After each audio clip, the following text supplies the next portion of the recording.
प्रिय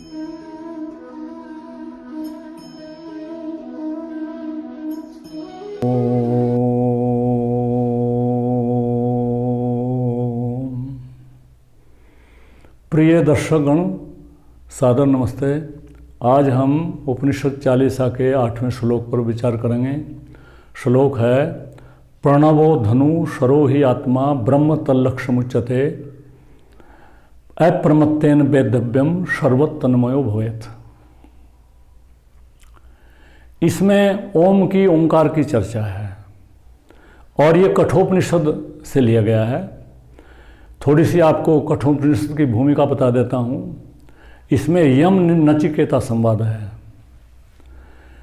नचिकेता आत्मा को परमात्मा को जानने की इच्छा रख करके अपने पिता के आदेश से यम आचार्य के पास जाता है और यम आचार्य वहाँ नहीं मिलते।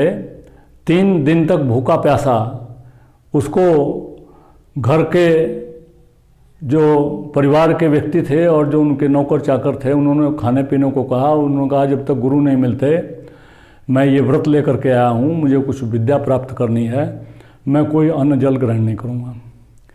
तीसरे दिन जब यमाचार्य आते हैं और ये जानते हैं कि 3 दिन से भूखा प्यासा नचिकेता तेरे दरवाजे पर बैठा है, तो उनको 3 वर देते हैं।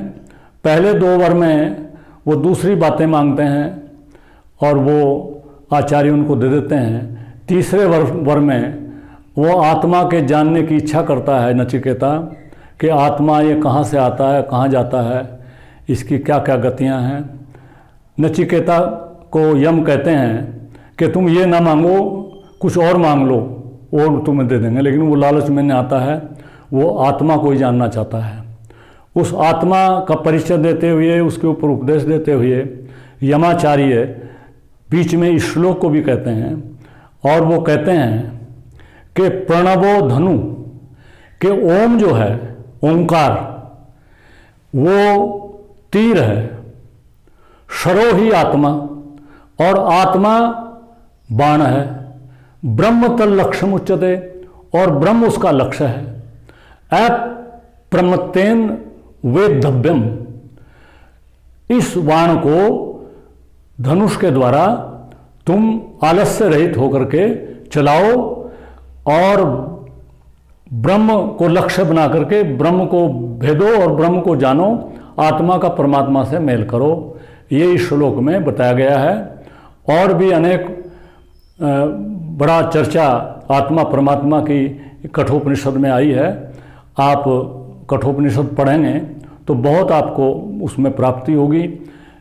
गीता का जो उपदेश है वो अधिकतर कठोपनिषद पर आधारित है।